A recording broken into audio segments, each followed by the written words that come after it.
Welcome to the Scandinavian Mind podcast, where every week we talk about how technology is transforming the creative industries. In this episode, we will be discussing ChatGPT, a new artificial intelligence technology that has the ability to hold natural language conversations. ChatGPT is a powerful tool that has the potential to revolutionize the way we interact with machines and could have numerous applications in various fields. We will be speaking to experts in the field to learn more about ChatGPT and its potential uses. Join us as we explore the exciting world of artificial intelligence and its potential to shape the future. Guys, I did not write that intro. It was written by ChatGPT. I'm Konrad, Olsson, editor-in-chief and founder of Scandinavian Mind, and I'm here with Roland, Philippe, Kretzschmar, and Erik, Sedin. What do you think? I have to say, that was the first time I didn't zone out during the intro. I was kind of like, whoa, what's that? It was to the point. Yes, Konrad. Well, I'm automating myself out of this podcast at the top of the show. So today we're going to talk about ChatGPT. It's the new artificial intelligence technology out from OpenAI this week. It's been exploding on Twitter and Instagram and other platforms. And I thought it was a great idea to kind of dive into what this could mean. And we've actually invited a guest. So later on the program, we'll have Justin Hackney, London-based filmmaker and founder of the AI community Real Dreams, to kind of sort this out for us. But just to begin with, guys, have you checked out this new tool, ChatGPT? Definitely, yeah, super exciting. But then again, it's a chatbot. So, how excited can you be about the chatbot? But let's discuss this today. Yeah, Erik, what are your first impressions of this chatbot? I've been very impressed by it, and it kind of reminds me of, like, if you look at like newspaper magazines, if there's like a big happening, there's an election or something, you can chat to journalists. You can ask them a question like, why did Trump win in Iowa? And then they will answer very, objectively, like, he won because of this. That's the kind of feeling I'm getting. I'm asking them a question, I'm getting facts back, very, put to the point. Well, it's kind of more than that. But so this technology is built by OpenAI, the San Francisco-based AI company, which has many sort of prominent investors. I think Elon Musk is one of them. They're also responsible for tools like GPT-3, which was the kind of predecessor, which kind of blew everyone's minds. I think it was a couple of years ago, 2020, that came out. They also have a tool called DALL-E, which is generating AI images and increasingly also AI video. I'm going to talk more about that with Justin later. But I would say this is much more than just the sort of objective words. We've seen several very funny examples, and these are the ones that really blew my mind. So if you go online, New York Times had a great article just highlighting some of the most funny ones. So they asked the tool to write a biblical verse in the style of the King James Bible, explaining how to remove a peanut butter sandwich from a VCR.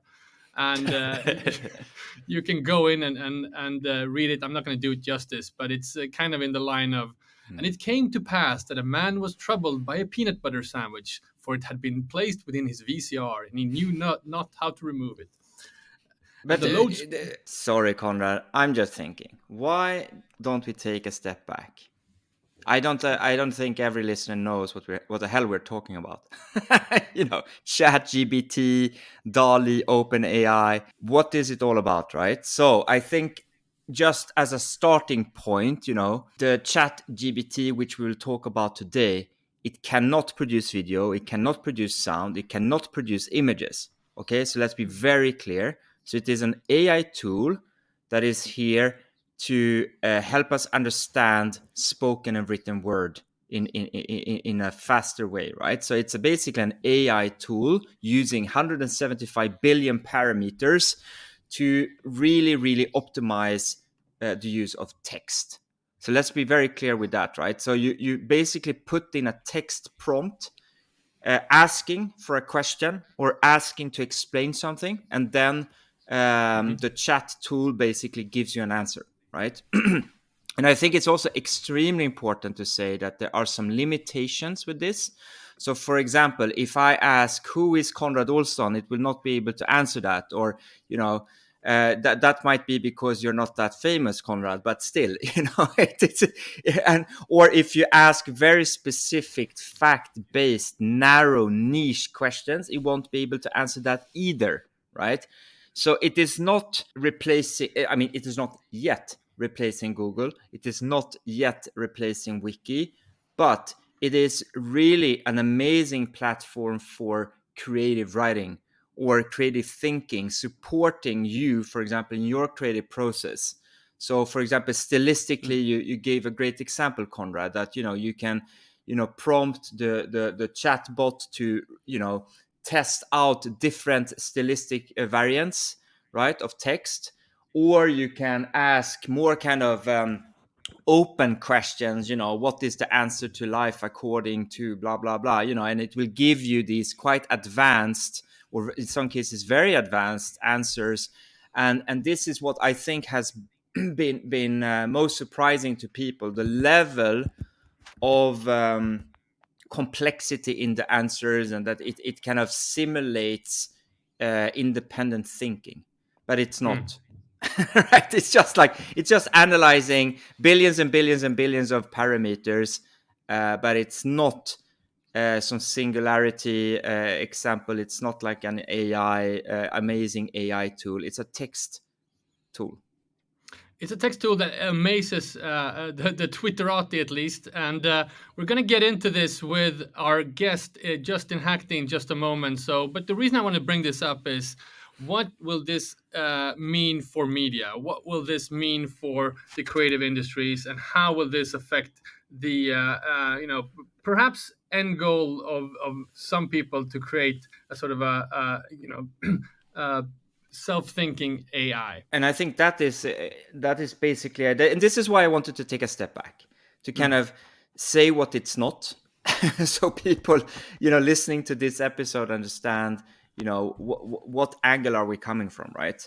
So I think this kind of using the tool to kind of support editors or creators, then I think it really serves its purpose. But I at the end, and I'm gonna have this perspective for the sake of it today, Konrad. At the end of it, it's just a chatbot.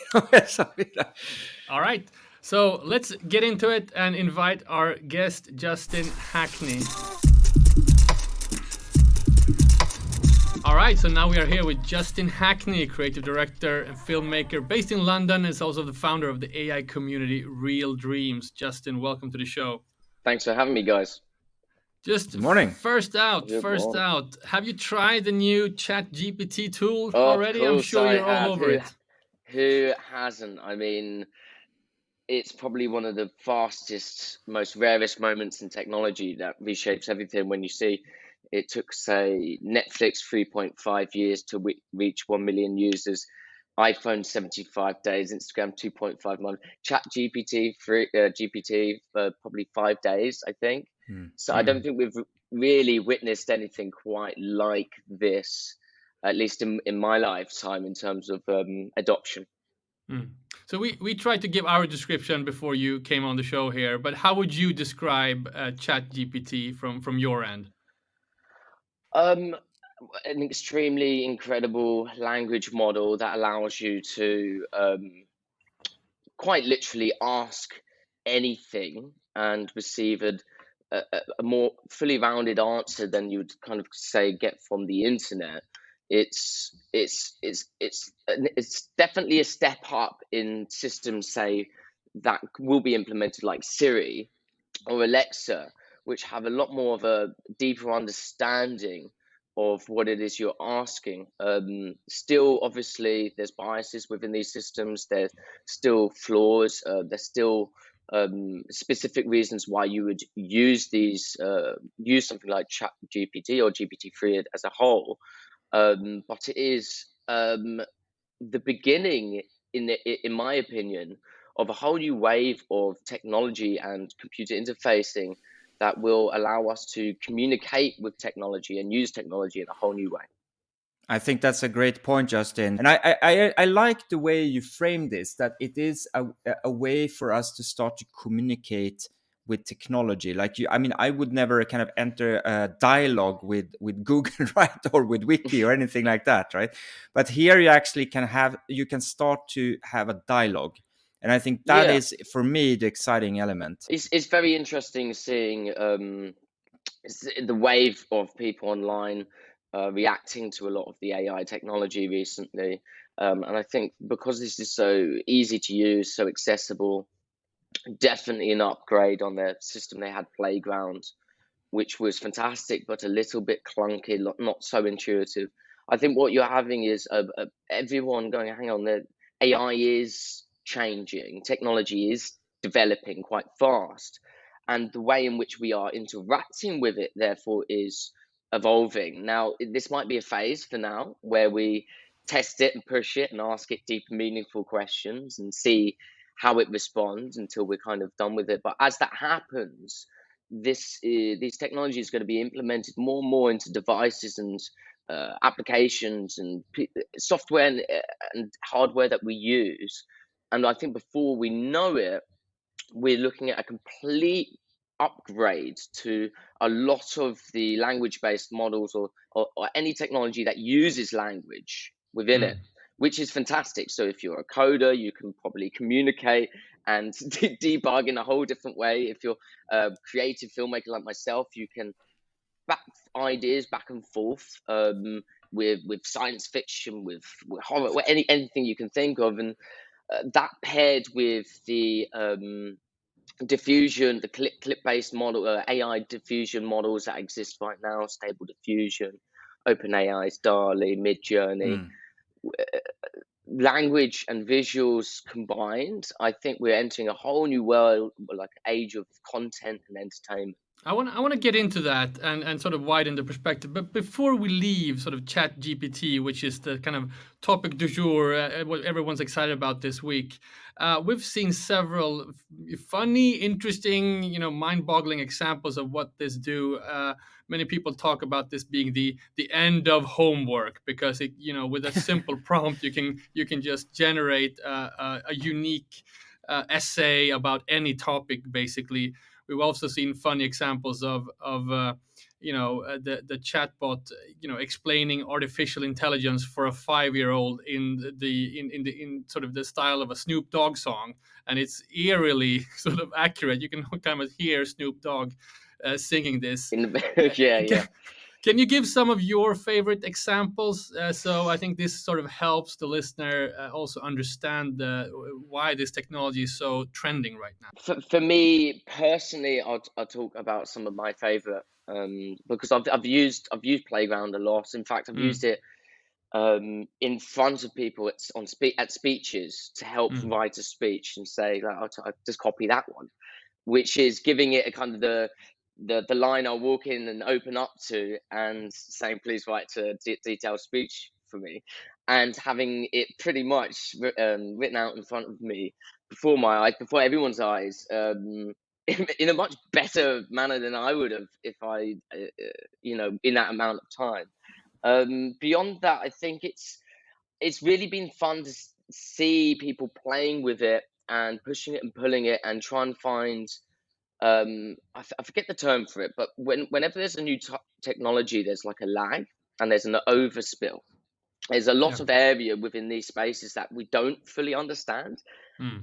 Just because we've trained these models, just because there's data scientists and data researchers, everyone trying to build these things and put them out there, doesn't mean that they have every possibility in the way you're pushing and pulling it and prodding it and poking it has been explored.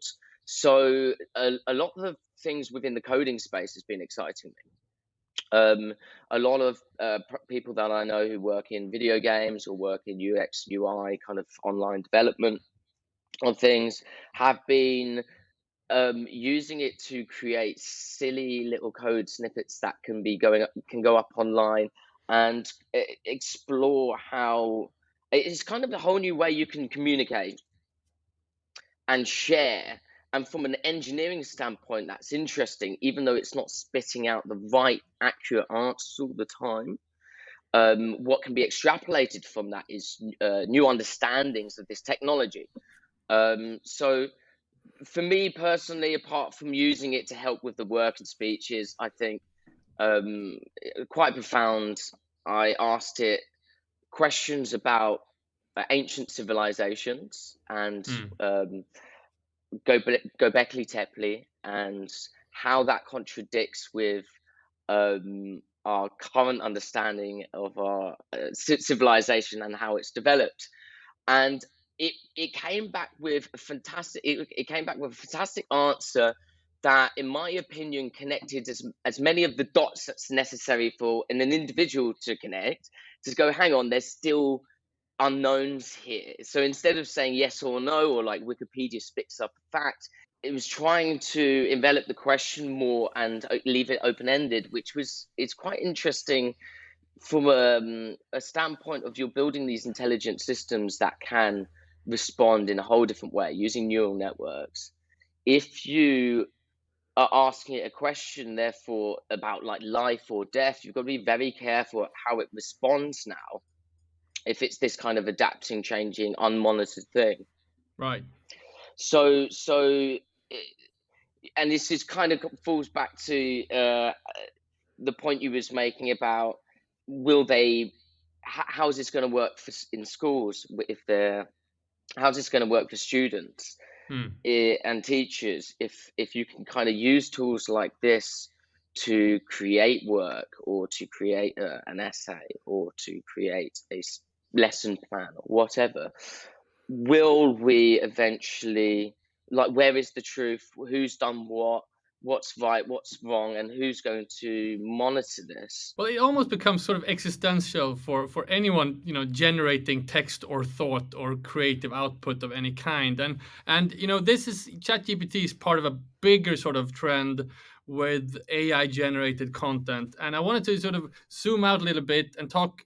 I think it helps to talk about your work with Real Dreams, and then we'll come back to the sort of ramifications of how this will affect everything. But could you paint a picture of where we are in terms of image generated, like AI generated images and video, because you're quite into that right now?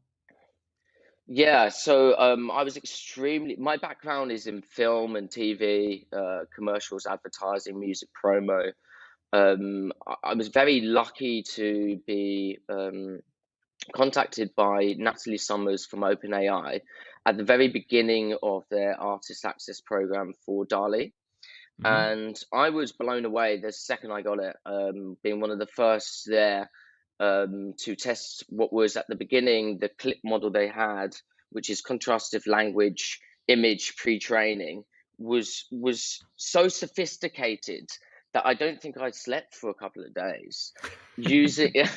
This was the time where it spit back. You put in a prompt, and it's becoming quite normal now to say this for me, but it's still magic. It's still crazy that you can put in a prompt, anything you can imagine, a pink elephant wearing sunglasses in space, and it would give 10 images back, and in about 4 seconds. And that was mind-blowing. And I spent the time, a couple of months, as we were submitting feedback, and I was growing the artists within my network, trying to extend to see if they wanted to use it, and trying to help out with the providing kind of feedback to DALL-E and OpenAI to how the system could be improved within its biases, within just that kind of gray area, sometimes the uncanny valley when things felt a bit uncomfortable. The images spit back, but it was very clear at that time that we were dealing with a brand new kind of game-changing technology for creativity as a whole. And when was this? How long have you been into this space? This was August, actually. But before then, I've always been within the creative industry. We've always been a creative director working with emerging technologies. Right. So anything within AR, like AR, VR. If there's a new high-speed camera or a new way of doing motion control, I was always kind of trying my best to pull that through to commercial projects with Honda, with Jaguar, with various different brands and clients. So we Can I ask met you, for the Justin? first time at the chat or tech forum in London in September, and already then you said like the technology is evolution, is It's evolving so fast. so fast. Just for that last month, you talked about new sort of advancements, and now we're here 3 months later. So, what is the state of sort of image generating and video generating from AI right now? What can it do? What can't it do, really? I mean, there's so many. What's happened since then is Midjourney's had a massive update, and it allows you to create, in my opinion, photorealistic images in a matter of Hmm. seconds. Really, it's just mind-boggling how realistic these things are. However, it doesn't truly get the context of what you're putting in as a prompt right 100%. Models like Stable Diffusion from Stability AI is an open source model, which is a lot more risque because anyone can download it, use it, and modify it. And with that has grown a massive community of software engineers who are creating all sorts of kind of connective models for this that allow you to animate. So one of those which we've been using recently is called Deforum, and Deforum Diffusion allows you to put in multiple prompts with keyframes and to animate between, which is incredible.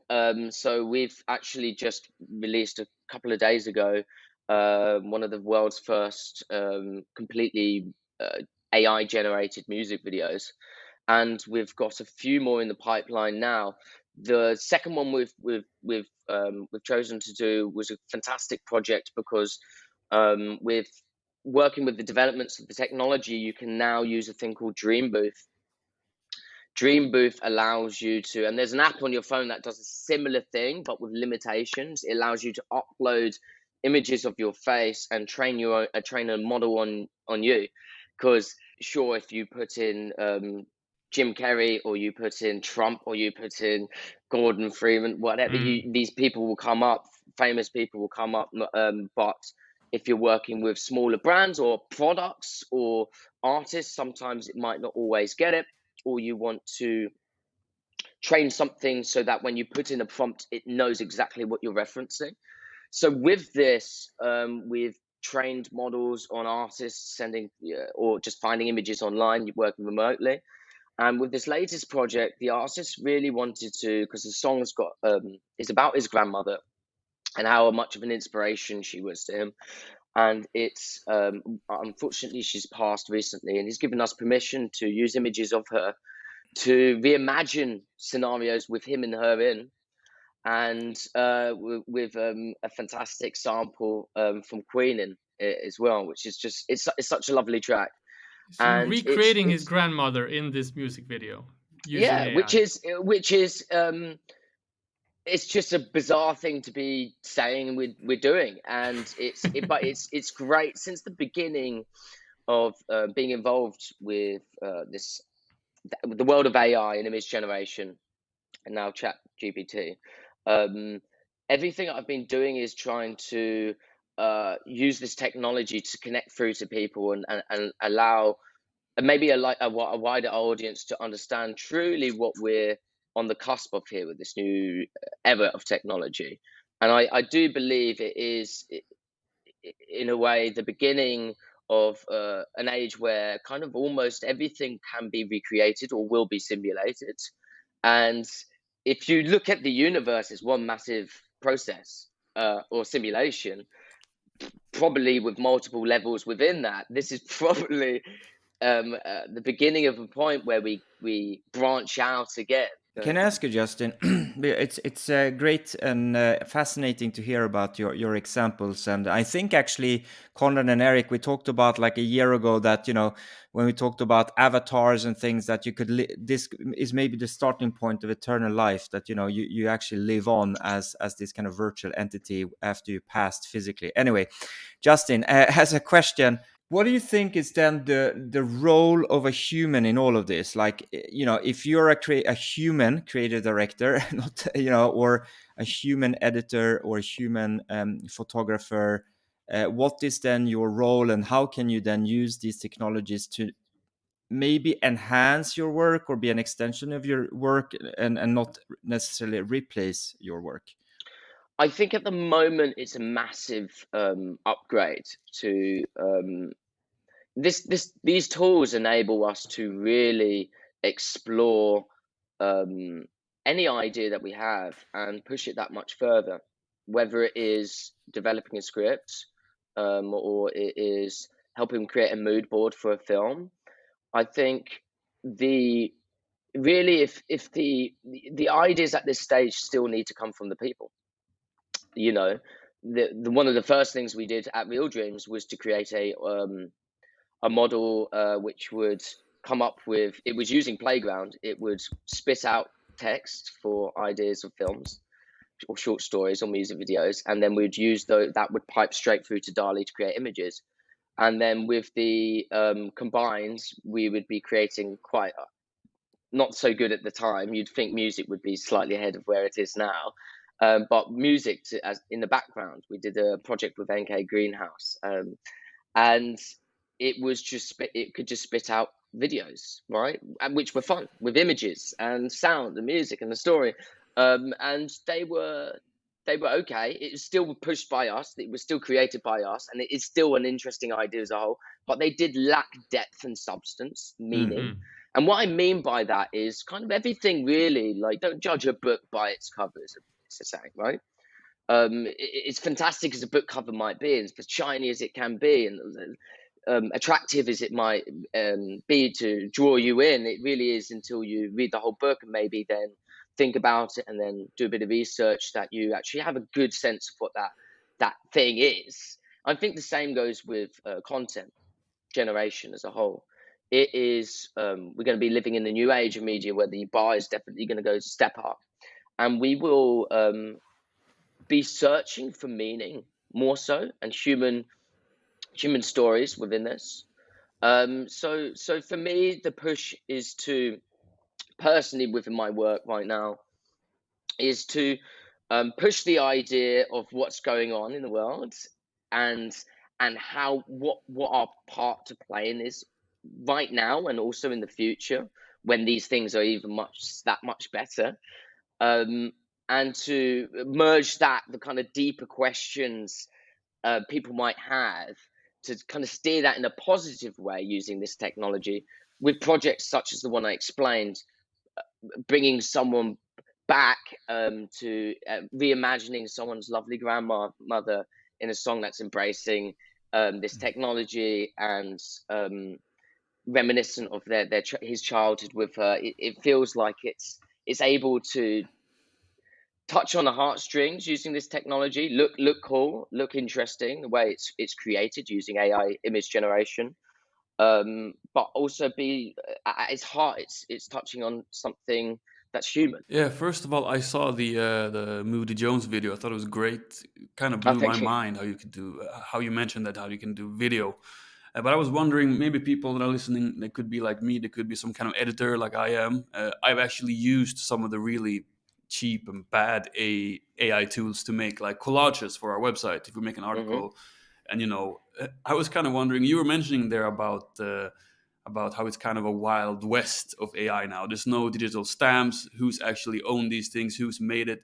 I was wondering about copyright for me as an editor, maybe for people listening. Copyright. Who Yeah, actually no. owns these images? Because we've used them on our website, and like you said, there's no stamp that could say like this was made by these people or whatever. Like, how does it work for you in that video? Do you have to explicitly say like this was made through AI or this is owned To by be like, honest, because it is, there's no legislation, there's no laws, yeah. and this is what frightened me at the beginning. Even with OpenAI, they there was no real NDA to sign. It was verbal consent, and but I was sitting on like in my mind a kind of bomb, a creative bomb. I went into, whether I was going into Saatchi or BBH to show them the technology. They were all, oh god, get the accountant team in. Let's get copyright.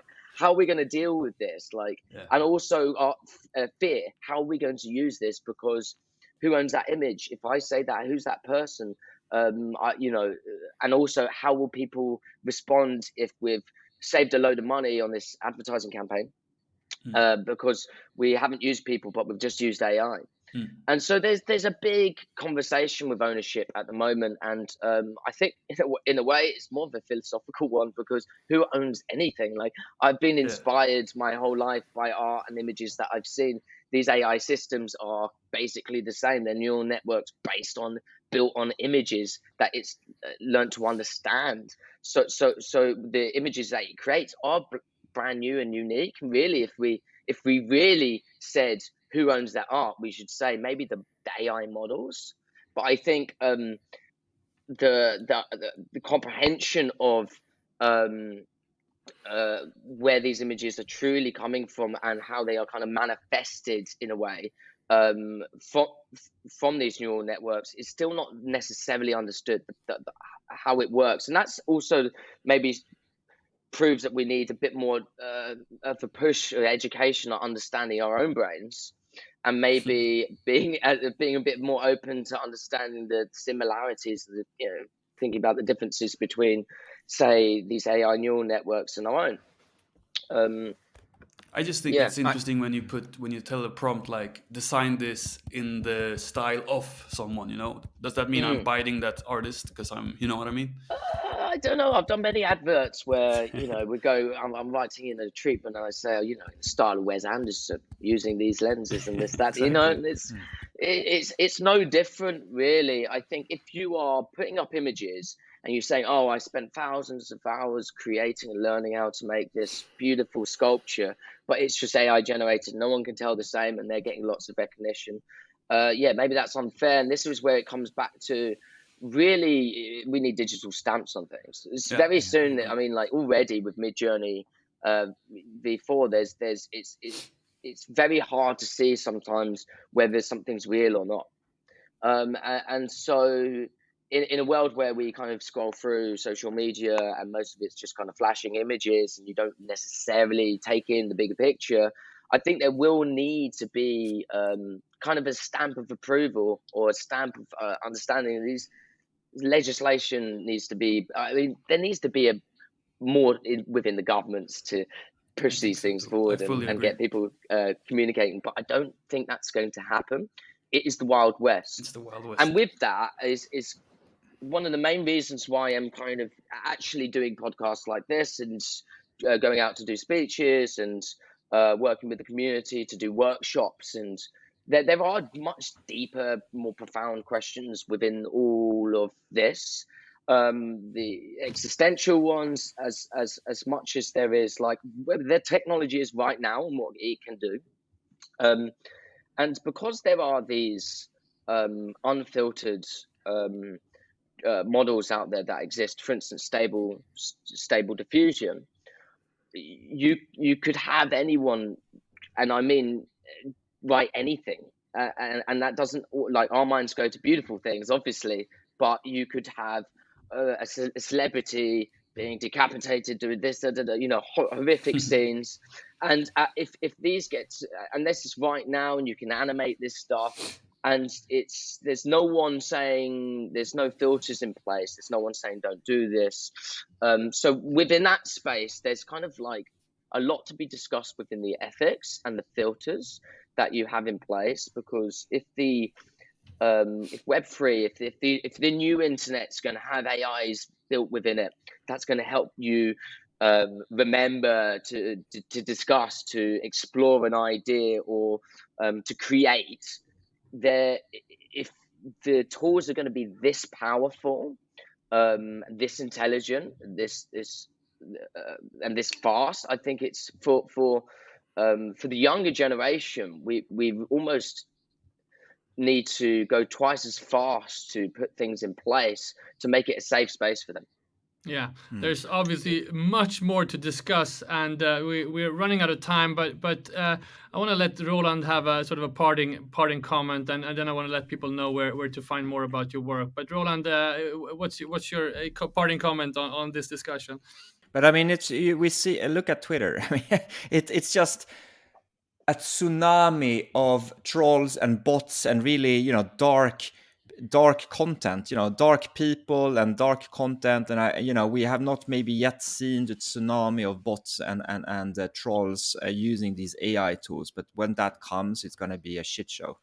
Oh yeah, totally. It's the same when the internet began. It was dangerous. You tried to download a song and you could get something else on. It was a scary time. Justin Hackney is a London-based creative director, filmmaker, and founder of the AI community Real Dreams. Justin, thank you so much for coming on the show and bringing light to this important subject. Have me back again. It was a pleasure. Thanks, guys. All right, this has been the Scandinavian Mind podcast. Don't forget to sign up to our newsletter. Visit scandinavianmind.com/newsletter and follow us on our soon-to-be AI-riddled TikTok and Instagram accounts. Until next week, goodbye. Bye. Bye. Bye.